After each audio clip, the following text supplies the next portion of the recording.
Reindeers, presents, happiness. Yeah, check it out. Giddy up, giddy up, giddy up, and away we go in the winter wonderland. Off we ride in the snow. Ho, ho, ho, with the left, everything is grand. Sleigh ride if you like me, baby, don't be scared. Take my hand, teet to the left, I see if you can take a glide. Giddy up the guts and step it up so we can sleigh ride. Ow! Have a very Merry Christmas and a Happy New Year, y'all! Going back to watch this particular biopic, it feels good while at the same time feeling very, very shallow. Let's get into it. I can't stay.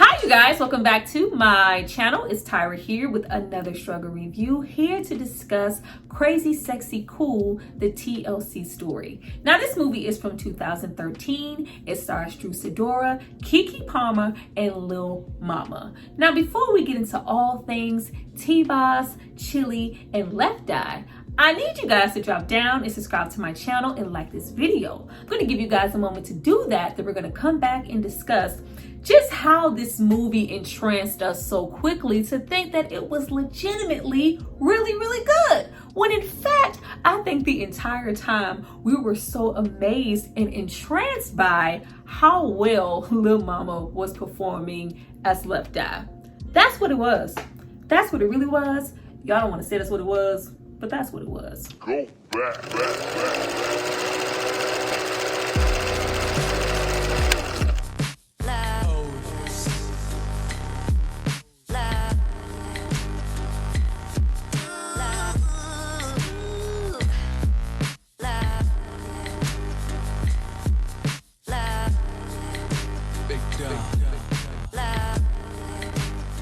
Now that you guys have hopefully subscribed to see more of me, let's get into this movie. But before we jump into the video, I have to give a shout out to the person who paid for it and requested it. So if you happen to be the tickety T-Boz, all the lickety Left Eye, all the C, and to be the Chilli, and that is on the TLC it's not because of me. It's because of this person right here. Thank you so much for supporting me and paying for this content.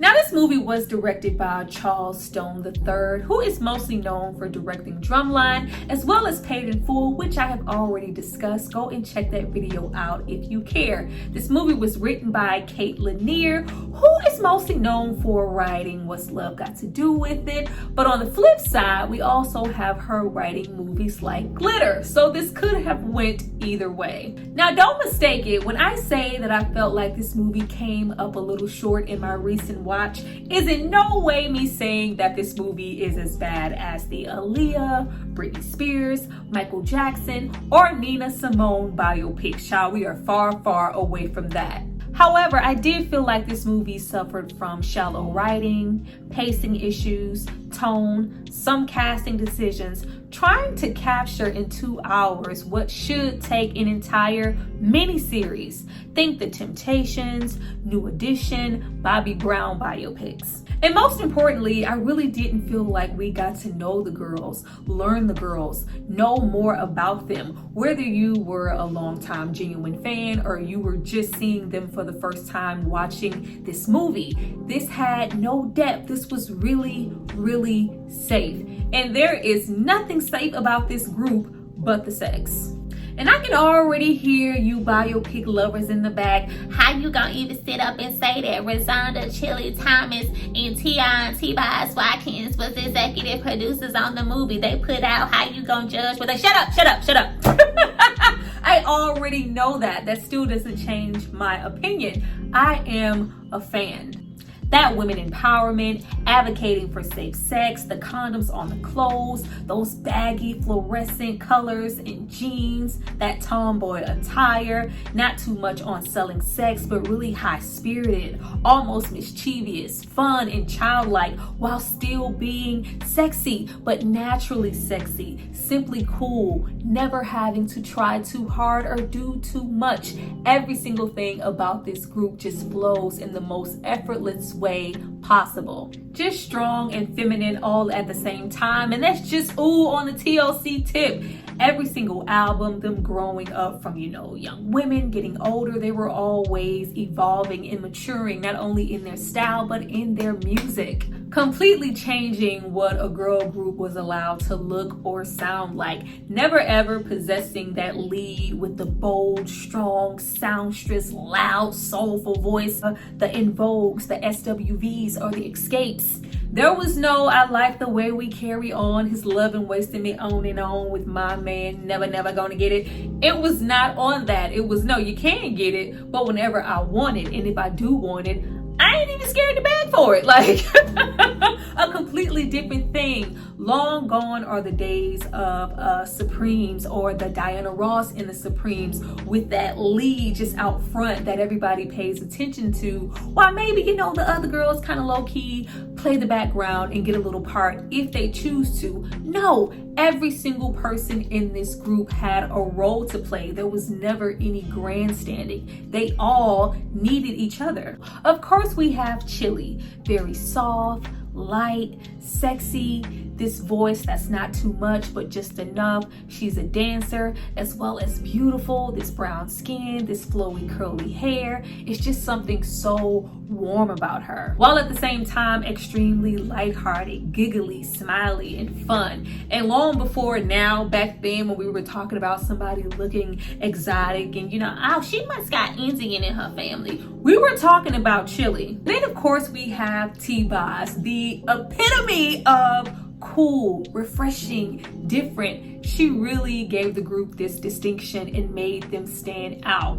There is not this lead strong vocal, but there is this soulful, distinctive raspiness about her voice. Really deep and growly, almost giving coffee, like 2 packs a day type of voice.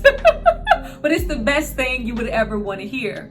No one else on the planet sounds like her. When you hear T-Boz, whether she is singing or talking, you know that it's her. And then she has this effortless swag about herself, flowing through her entire body, from her toes all the way up to her iconic hairdos, the little short situation with the 2 little bang-yangs in the front. Like, you could literally walk into any salon and say, hey, let me get that 90s T-Boz. Everybody and their mama is gonna know what you are talking about.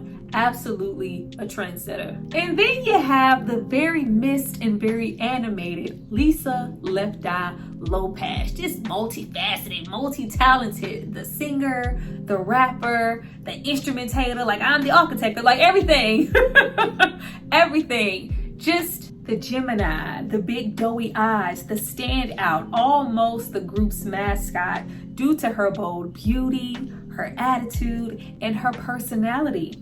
All while being lyrically inclined, smart, wild, while at the same time always having a reason and method to her madness in her mind. Absolutely ahead of her time if there was ever a person. Spiritually grounded, while always being on this constant quest to keep evolving. The innovative visionary that the world was just not prepared for yet. So relatable musically, style-wise, their videos, their dancing, body image issues, inner beauty, outer beauty, just so appealing. You felt so connected to them as a fan with every single song. So when I say this biopic needed more, damn it, I needed more. Now, with the movie starting, we do not have a whole lot of time to flesh out the girl's childhood, even though that is a vastly important thing to the performers that they became. But to chalk it all up, all 3 of them are extremely talented,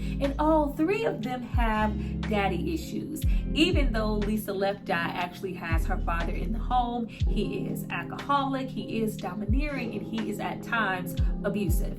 Yet and still, Lisa loves her dad and wants nothing more than his admiration to make him proud. Meanwhile, T-Boz and Chilli are being raised by single mothers. All 3 are dancers, singers, and performers at heart, waiting for their opportunity. Wanting so badly to be put on, T-Boz decides her best bet is to join an all-female groups with hopes of being signed to Peppertone. aka Pebbles, aka do you wanna ride in my Mercedes for a ride? Tell me what you're gonna do with me, cause if you wanna ride in my Mercedes, boy, there are so many things that I wanna do. You know, Pebbles, girl, Pebbles. Very young and very desperate, much like the group member Crystal, as well as Lisa, coming down to Atlanta, not having a lot of money in her pocket, hungry, currently singing on the streets for money, joining forces to audition. I got a meeting in the ladies' room, that's what I get for being in the neighborhood. I'll be back real soon. Where's my drink? Crystal was not giving. Crystal was not giving, at which we have Pebbles kick Crystal out. We don't get into the group being called Second Nature. Crystal actually creating this group, seeking out the likes of T-Boz as well as Left Eye, and the person saying, no baby, your voice is not doing it, but we'll take these two, was actually L.A. Reid and not Pebbles. Pebbles had Crystal as well as the other two gearing up and practicing to audition for a while, so she really thought she was going to get signed. It wasn't just that brief thing. They had built up all of Crystal's little anticipations and told her to go. We need to find another third member. The girls from the group audition, get signed, kick out Crystal, and have Left Eye's father die before we are even a good 9 minutes into the movie. There comes the pacing issue, not being able to flesh anything out, just transitioning from Left Eye, of course, being heartbroken. And then we have her progress into drinking, which we see kind of flow throughout the movie for the entire run, not really even fleshing out why she would want to, outside of losing her father or the treatment or her upbringing with her father, to make her turn to the alcohol in the first place. We need those things. We need the flesh. We need the feels. But us as an audience at the time did not care because we were looking at everything else but the story. Oh my goodness, look at Drew Sidora giving T-Boz with it. Oh, they got the hair. When we get into biopics, we are visual first. Like, oh, they better get the hair right. I remember this video. That better be right. They better get the clothes right. It's supposed to be late 80s, early 90s. Oh, they better, like, we are looking at everything from a visual standpoint. Getting into Drew Sidora as T-Boz, I didn't think she did a terrible job. Was she my favorite? No. But I think she did really well with what she was given. Via the script, she was not given a whole lot. But who we were all here for, we showed up here for Lil Mama. We showed up here for Lil Mama. Even though this was, I think, like 4 years removed from the Empire State of Mind, MTV Music, New York,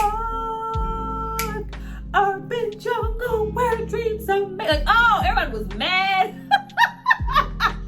When that clown, like, must have clowned Lil Mama so hard for getting her butt up there on stage in the middle of Alicia Keys and Jay-Z's performance of Empire State of Mind. Like, that would not let her live that down. She was clowned to no end. And then when it just popped up out of nowhere that she was cast to portray the beloved Left Eye, when I tell you everybody was in an uproar, from what I can remember, that was all kind of no, who, what? She could never, like, there was so much doubt. So as soon as you saw her, it was like, girl, that's Left Eye. That is Left Eye. It's not even, you know, those doughy wide-eye contacts that they, you know, put into her eyes that lend to it visually. Just this essence of Left Eye was just on her immediately. Like, it was so good. I didn't care about nothing else. Whether she was dressed like Left Eye, had Left Eye's hairstyles, it did not matter. It was this inner spirit and being of her really studying, really taking it serious, going out of her way to encapsulate somebody who is so important to so many people.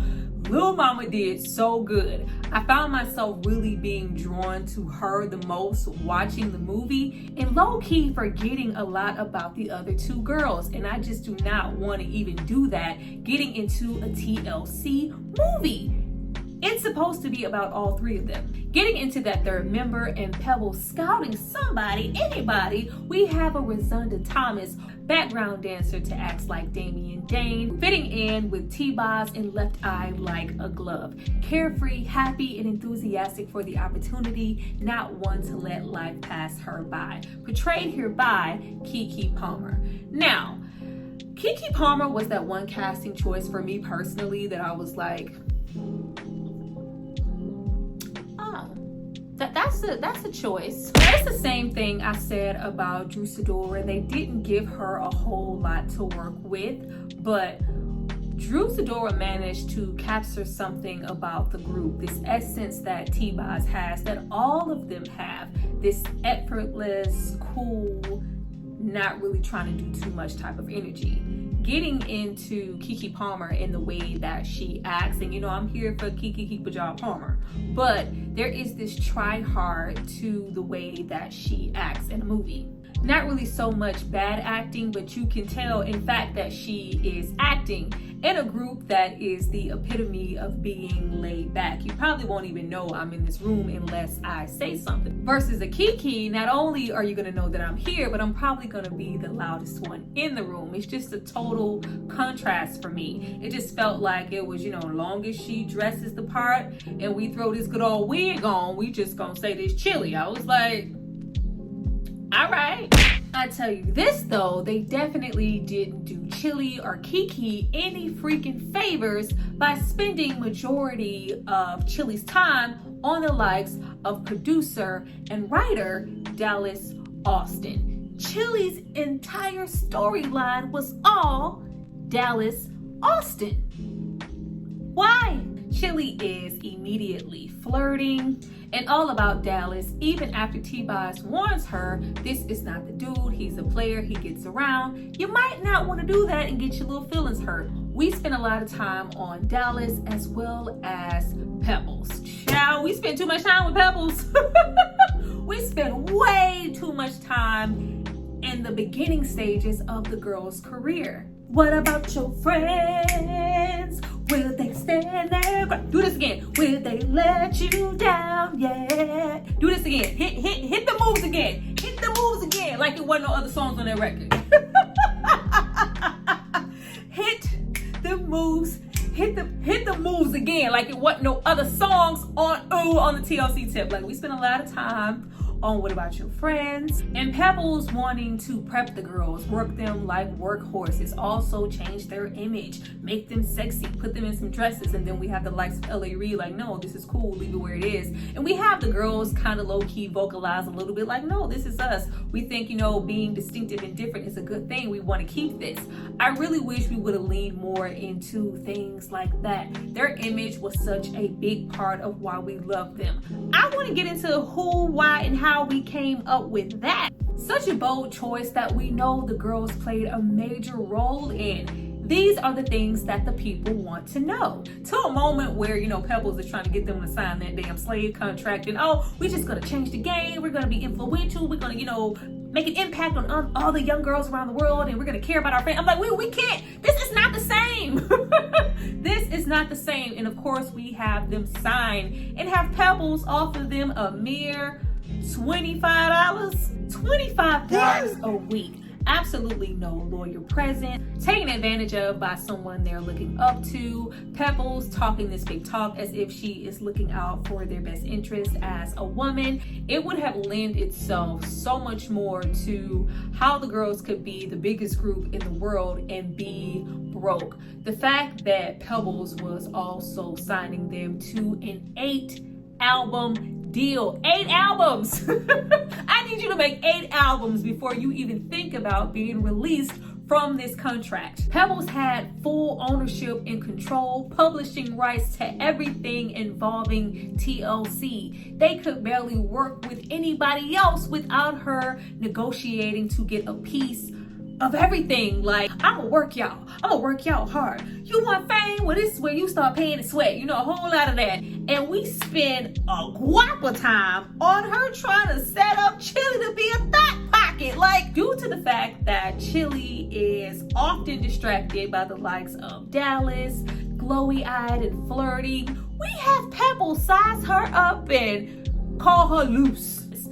unwarranted pregnancies, messing up business relationships, the fact that he is producing and writing on everything. We don't need that conflict. We don't need that energy here. But with the way that she goes after Chilli and absolutely singles her out of all three girls, I just felt like we needed a little bit more of an explanation. But we literally have Dallas and Chilli kiss in one scene, and in the next scene, she's pregnant. Like, it is very, very fast paced. And we have Chilli begin to deal with internal struggles of, I really would like to keep this baby, even more so than a performer. I always saw myself as a mom. I would have loved to maybe sit there just for a little bit, because you see how much, even now to this day, how much Chilli really, really loves her son and is a big part of his life. So just there and just really reflecting on the times versus now, where you can get a Victoria Monet, it's sexy, you get a Sexy Red, a Cardi B type situation, even your Nicki Minaj's. Back then, it was almost a crime to try to be a performer and be pregnant at the same time. Make time for, motherhood and children. If you got pregnant and you wanted to keep being signed, keep making music, you had to abort submissions, which is just absolutely a tragedy. And if you decided not to do so, you risked everything you had worked for and risked being dropped by the label. And via watching interviews of Chilli from different decades, this is something that she struggled with internally for a very, very long time. But I did like the fact that they at least incorporated the girls being there for her and supporting her, making her laugh, making her smile, really getting into their sisterhood, even advocating for her to still be in the group. No, it's gonna be Chilli, and it has always been Chilli. She fits with us and she cannot be replaced. Yo, if I need it in the morning or the middle of the night, I ain't too proud to beg. No, if the loving is strong, then he got it going on, and I ain't too proud to beg. No, we are at the Ain't Too Proud to Beg video shoot. We're still early. We are still pretty early on in their careers. Now, this is where the movie decided to pour in all of its chips, recapturing those video shoots and those looks. On the money, pristine perfection, wasn't a hair out of place. Like, really outstanding the way that they recreated those videos. Where you have T-Boz and Chilli really nervous, we gotta warm up to it. Like, this isn't the tea. Like, the video that they hate up until this day. But you have Left Eye, who is a natural, feels like she's been waiting on this all her life, just automatically be comfortable and naturally take to being in front of the camera because of her upbringing and constantly recording herself and making videos and being in plays and playing. Like, once again, things that we are not able to do in the time span that we have. There was a moment watching this that I was like, oh, we just recreating TLC's Behind the Music, child. I remember every single episode of Behind the Music from VH1 like it was yesterday. Don't ask me why, I just do. There were a lot of moments here where it was just like copy and paste, along with so many other people. But when I say I was mostly getting into Lil Mama here as Left Eye, it's because of the way that she was written. Early on, we do get this sense of her being really different from the other two, always longing for this futuristic, forward-thinking concept, but the other two members not getting it, as well as the people around Left Eye not really getting it, making her feel like, once again, even outside of her old family, I am not being recognized and not being heard. I just really wanted Chilli to get the hell away from Dallas Austin. I wanted to know about Chilli. There's so much we don't know about her. There is so much we don't know about her as a woman and as a person. So when we spend the latter of an hour just watching her obsessing over what he's doing and who he's doing it with, it really doesn't invite us in. However, the girls are really successful with their first album, and we go on tour, really feeding off of the life of being entertainers, being on those stages. Meanwhile, we do not have any money. Now, we have a very brief moment of T-Boz rolling up on Mr. Delvin from Jodeci. Where? Yeah, was there nobody else available? Like, I understand them not really caring and these men in their lives not really playing a significant role outside of Dallas in the film, but y'all tried it. Like, Mr. Delvin is fine. Like, where they do that at? That really doesn't do a whole lot for Tionne's character, switching our energies back to the likes of Left Eye. All the girls at this point are worried about the fact that, you know, we're loving tour life, all of this is great, but we still don't have no money. We're still at this point probably getting that same $25 a week, even though we have hit records and our songs are all over the radio. Via Left Eye, maybe we should approach the likes of Pebbles and get a hold to those contracts. We need to see what we're signing and where the money is. Pebbles shows all of her real raw energy as if she didn't before. When we have T-Boz experience her first dealings with sickle cell doing the tour, yeah, but is she gonna be able to perform? Because we have all of these tours lined up, all of these shows, and we can't stand to cancel and lose a dime. Something that Tionne had been dealing with for her entire life that she decided not to share with the group as well as Pebbles, probably fearing that she would be treated differently or maybe not even giving the opportunity to be in the group in the first place. At this point, that main thing becomes Tionne's story throughout the movie. Persevering and never giving up no matter the cost. T-Boz is always pushing. I would have loved to see other things too, because with myself, I have those same fears. You know, you don't want anybody treating you differently or feeling sorry for you, looking at you some type of way. Like, not only that, but I am so many other things outside of my illness. So I would have loved to see other things about T-Boz outside of her feeling ill and continuing to push on. Now, after the girls get beyond their little naivete concerning Pebbles, you know, you can no longer pacify us with, you know, some personalized 90s Toyota Land Cruisers outside. Like, no, y'all are in a mansion. You and your man. This is not in any way fair. Yeah, let's have this quick meeting with the likes of L.A. Reid and start over fresh with our CrazySexyCool album. We will make another album, but we just aren't going to do it with Pebbles as our manager. I've been watching you, watching me, and I know you want it out, but it depends on how you kick your game. It was not that easy. It was absolutely not that easy.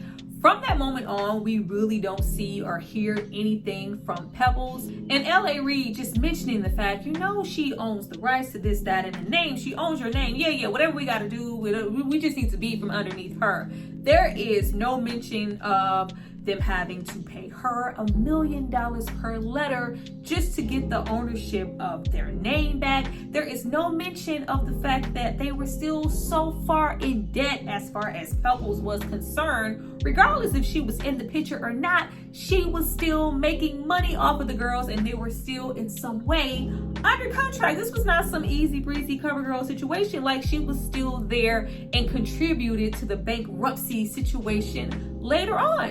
I must admit to you, I've heard them lies a time or two. Although for some apparent reason, monkey lines are now in season. Lights off, lights on, I guess the groove's on. So now I am digging the scene, digging on you, digging on me. Baby, ooh, baby, ow! My favorite album, the CrazySexyCool album, in my opinion, their best freaking album. Now let them make it with the ooh on the TLC tip, not including hat to the back, ow. I gotta keep my pants down real low. That's the kind of girl that I am. Like, y'all could have fit that into a scene, but there was no excuse for them not including Real Life Special here. Like, that is the quintessential Up There with Waterfalls TLC song. Now, in my opinion, Lisa was the only one growing as a character and giving this natural progression for this hour and 45-minute running time. We see her get more into drinking, this irrational behavior, being a little late, and having this breakdown next to Tionne, just screaming out that someone is always trying to take something from her. we show that she is a very sensitive person, really emotional, and still, even at this point, dealing with the death of her father. But where's Chilli? Oh, so I creep. Yeah, just keep it on the down low. Ain't nobody else supposed to know. Girl, shut up! Shut up singing them outcries out to Dallas. Girl, I don't want to see that. You being tired of him cheating on you. We are over an hour in. How about how you felt about singing them lyrics about creeping and keeping it on the down low, and Dallas wrote the freaking song for you guys to sing? What about that? T, you knew about this. You knew he had another baby on the way. I'm supposed to be having a baby. This hurts. You couldn't possibly understand how much this hurts. Shut up. Like, be quiet. The movie didn't really do well on the relationship side for the girls. The same can be said about when we get into Left Eye and Andre Rises. Miss Left Eye, all I want to do is kiss your hand and let you know I'm not just another fan. I am the man, and I don't give a damn about who you know. I got a 48-track studio back at the crib, so drop by, you know where I live. I see you all the time, but on another note, would you like to dance? Nah, I'm about to go and hang my coat. He instantly sweeps her up, lays it on thick, come home with me, and Left Eye is just in the mansion, just in that same night. Like, no, they went on at least a few days before she moved in. But even more importantly, this is our progression into Waterfalls. We have the ladies dealing with their internal struggles, their relationships, their significant others moving the way that they are moving. But we have Lisa taking a step further, getting tired of him coming in late and cheating via the movie, at which, we put the sneakers in the tub, set it ablaze, the news heard around the world, girl, Lisa to burn house down, No, I was like, how are we just gonna completely gloss over the fact that they had one of the most toxic, low-key abusive relationships? Though there was a lot of love, there was also a lot of toxicity. And on that particular day, he had put his hands on her, she him. And by the time she got up and really looked at herself in her face and how bruised up she was, that made her upset enough to put those sneakers in the tub and set them on fire. And due to the material of the tub, the fire spread really quickly, and we had the likes of Lisa just completely flee the scene. Child, she just left and let the house burn down. But that's not really depicted here. It's just like, I guess they were trying to keep it in more of the realm of a PG-13 moment, but child, okay. Here we get into Lisa writing her rhymes for Waterfall, and we get into the beautiful reenactment of the video. Now, what we do not include here is the fact that Lisa was getting increasingly heightened about feeling invisible and nobody listening to her, not just solely because you guys aren't doing any of my graphic designs, anime, futuristic concepts, but leading into this second album, Lisa was on the albums less and less. You hear a lot of Chilli singing, you hear a whole lot of T-Boz, but there are several songs like Our Red Light Special, Creep, Digging on You, If I Was Your Girlfriend. We are slowly progressing into featuring me less than you were before. Then there comes this internal feeling of, why am I here again? They get their Grammys. We get that very important public speech by Chilli of them being broker than broke. We literally maybe have $50,000 to our names after everything. Them barging into Clive Davis's office with Diddy sitting there with a gang of girls, and just, I was like, this should have been a whole lot more serious than this, but hey, the girls were demanding their money at this point. Now it's at this point in the movie that we finally get a new legit manager, promising to get us out of all that debt, all of that bankruptcy, pay off whoever, really do things to benefit the girls.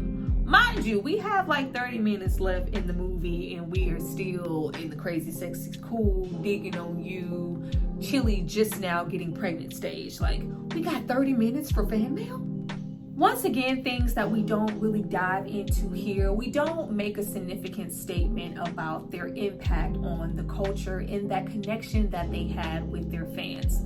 Fan Mail was such an important album, not only because they named it Fan Mail, but because it was strategically created for the fans. They were getting bombarded with all of this fan mail. This was their answer to that. We are doing this strictly for them. They had such a deep connection and love for the fans, as well as, charity, and there was just so much that we did not bother to touch on. They were a really big freaking deal overseas. The freaking tours, like, where is the tours? Where are those good old live performances? Like, they were such great performers. We really don't get to see any of that.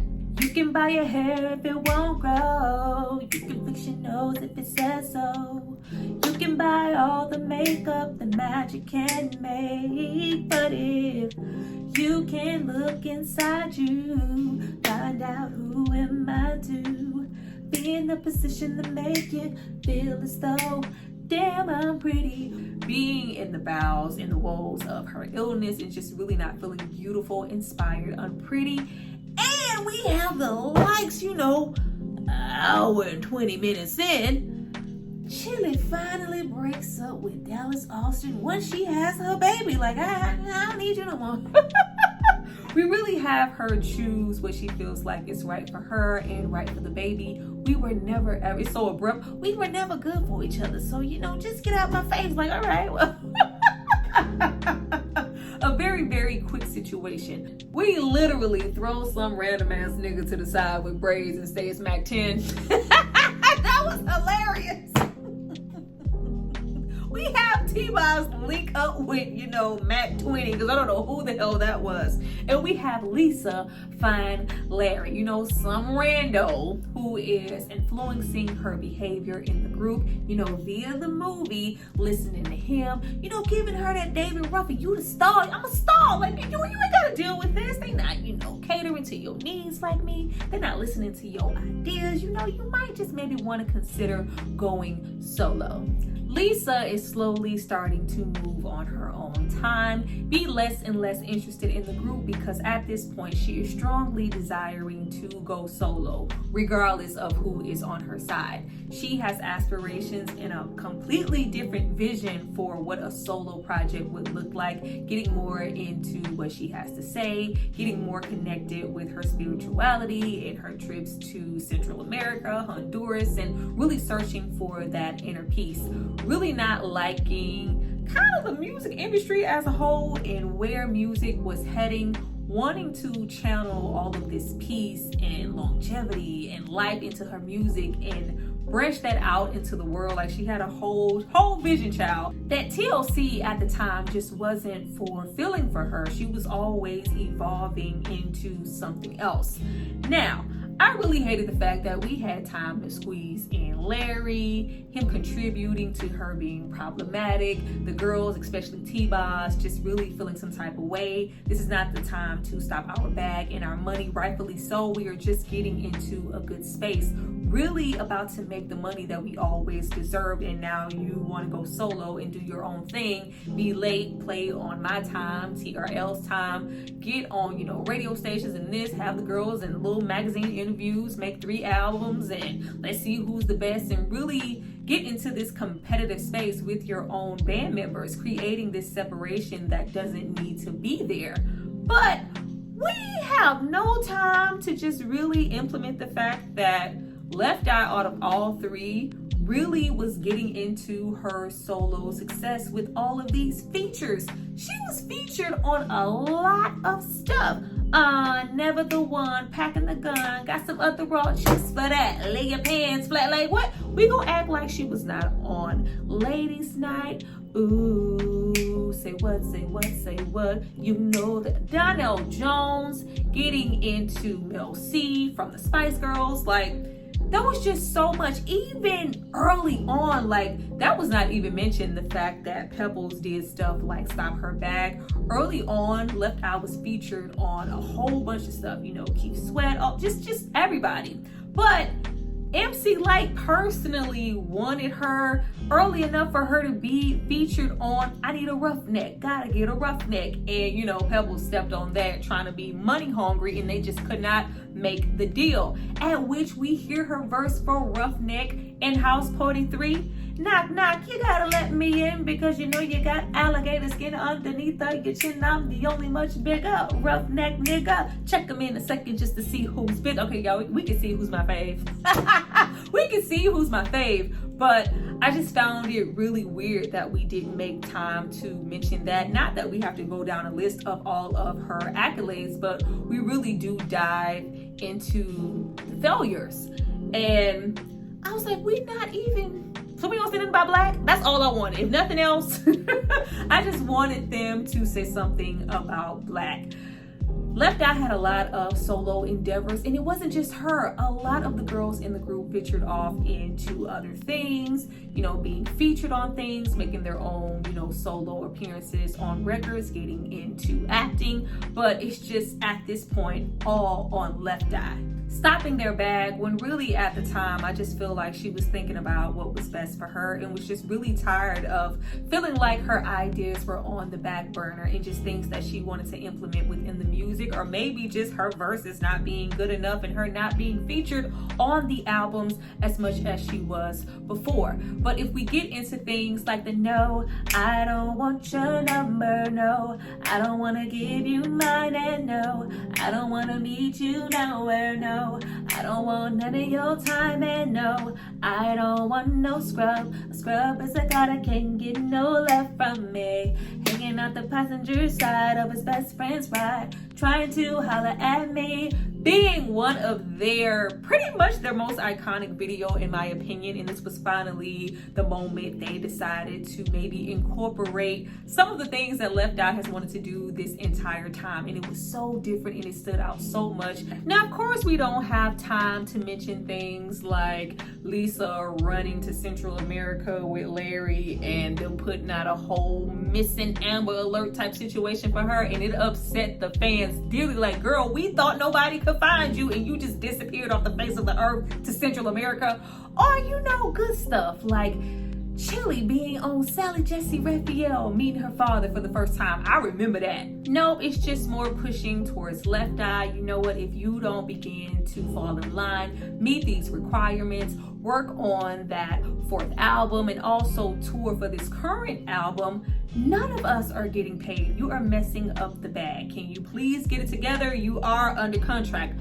At that moment, we have Lisa choose herself and her well-being, not wanting to do any extra touring for a few more million. Of course, the girls are upset, but they respect the fact that she does want to go to Honduras and think about her mental health. Now, getting into that fourth album and the girls kind of being on different paths, of course you have Chilli. Child, Chilli stay ready to work. That's why she got all them abs and she literally looks 25 all of her life. You have T-Boz thinking about her health at this point because against all odds, she was able to conceive. We spent like 2 seconds on Supernova, at which we have, you know, Lisa crying in the bathroom really briefly about numerology, and if you know the numbers don't line up, then the album won't perform and be perceived well by the universe. Now, of course, I did like the fact that no matter what is going on with them internally, child, we could be at each other's throats, but we are at the end of the day family, and we are always going to come forth and defend each other no matter the space that we are in. But of course, I wish they would have fleshed out Lisa's spiritual side, because that was such a big reason for her progressing further away from the group and really being serious about that numerology, being really hurt that the album wasn't released on her day of choice, and really getting into why she took those trips to Honduras, her spiritual journey and healing and all the health and wellness and remedies, and just finding this inner peace that she felt like she couldn't get anywhere else, as well as finding her voice and her concepts for these albums that just weren't really getting pushed, weren't really getting supported, and not really doing what she wanted them to do. We have our last little brief moment of Tionne having her baby, of course the girls being there, really planning and dropping and getting things together for their 4th album. Meanwhile, Lisa is in her derives with her group Egypt, even though that isn't mentioned. I can't tell you how many times I watched the last days of Left Eye because it was always freaking on, and I just loved watching her. But we lose Lisa. We lose Lisa to a car accident. Of course, we don't really linger in it too long. We do get more into real footage from that moment and everybody paying their respects to her and the effects that it has on the girls in the group, just losing not only someone close to them or a band member or a fellow, like, no, this was our sister and she is no longer here. We have the perception of some time go by and maybe them mourning Lisa or really dealing with the fact that a threesome is now a twosome, and what do we even look like as a group now? And we transition into the newer album at the time, the single Meant to Be, and we see the real Tionne, the real Chilli, and all of that good stuff. And that's it. That's literally it.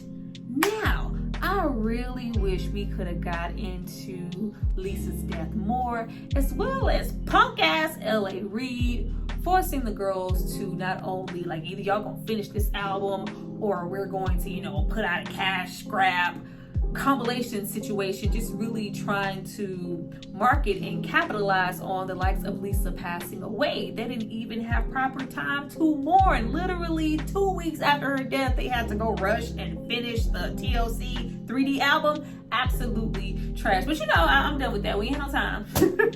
We barely had time for anything here. Now, listening and watching this video, you might think I just really have a disdain for this movie. I don't. I don't. I just think purely for my love for the group, I maybe had, you know, lowered expectations. I needed to lower my expectations and really just take this movie for what it is. It is really good for someone who isn't as familiar with the group to try to get to know them, maybe get into their music and really go, oh, so this is who they are, this is what they do, this is what their music sounds like. But for someone who is a true, genuine fan who really wanted the feels, this probably isn't the thing. Now, if anybody wants to roll up, call Lil Mama, because I just need her to play Left Eye again and do a mini-series situation, really fleshing out everything, you know, give us a couple of episodes on Netflix. I would be absolutely here for that. But will I be going back to watch TLC CrazySexyCool story situation again anytime in the future at this immediate moment? No.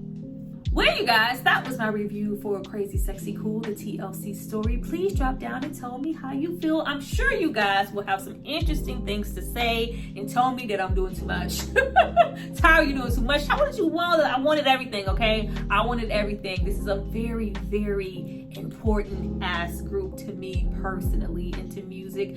And I just want the best for the girls, honestly. But I look forward to reading you guys' comments. Remember to hit that like button. Remember to share it with a friend. Share this with a friend and just show your girls some love. I'll see you guys next time for my next review. Bye.